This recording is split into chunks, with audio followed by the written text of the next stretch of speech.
मु मारुति रंजन दास मोर भातृतुल्य सहपाठी सहित आज एक सुप्रसिद्ध कवि विषय किछि कही और तांकर द्वारा रचित एक सुप्रसिद्ध कवितार गोटे पदटीए आवृत्ति करी ताकू व्याख्या करने को जाऊँ। 1862 मसीह जन्म होइथिबा बरगड़ जिल्लार बरपाली ठारे जन्म होइथिबा रंगजीवी गंगाधर मेहेर ओडिशा माटी रे स्वभाव कवि नाम रे सुपरिचित और से आम ओडिशा जाति को गौरवमय मध्य करिछन। आधुनिक ओडिया काव्य युगर अन्यतम कवि गंगाधर मेहेर स्वभाव भाव परिचित।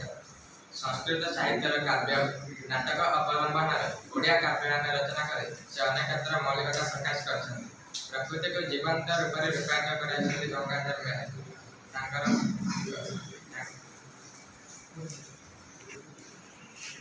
प्रतिभार स्मारक होती तपस्विनी प्रणवधारी किचकवध इंदुमती पद्मिनी अजय उत्कल साहित्य इत्यादि क्षुद्र गीतिका गुड़िक कवितामाला कविता कौशल कृषक संगीत अर्थाली बहरे स्थानित होती। तांकर एही अन्य सुंदर काव्य मध्यरु तपस्विनी काव्य अन्यतम और एथिरो मंगले अइला उषा कविताटी संग्रहित होइछि। स्वभाव कवि गंगाधर मेहेर मंगले अइला उषा कवितार अवधिକୁ अवलंबन करी किपरि दामिनी आश्रम रे रहुथिबा निर्देशक सीता को उषा स्वागत करला दृश्य सुंदर भाव में वर्णना करछि। वर्तमान हेमानंद महापात्र मोर सहपाठी सौभाग्य रंजन गोई मारुति रंजन दास और शक्ति नारायण सहित मिसी यही कविता को आवृत्ति करने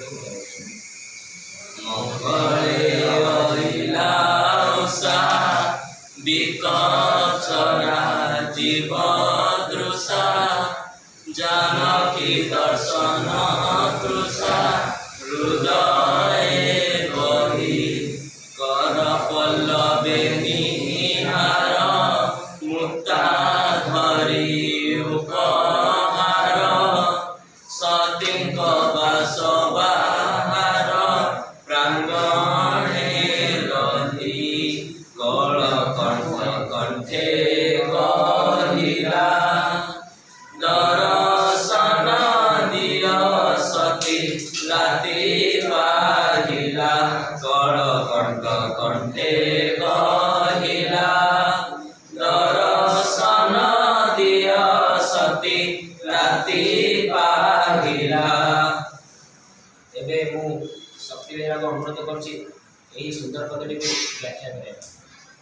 शक्ति बेला आज यही पद्धति को व्याख्या करने जाऊँगी। मंगल उषा कविता कवि सती सीता को स्वागत करने उषा को उपनीत कर कवि गंगाधर मेहेर सब कवि नाम आम ओडिशा प्रसिद्ध से उषा को जीवंत रूप प्रदान कर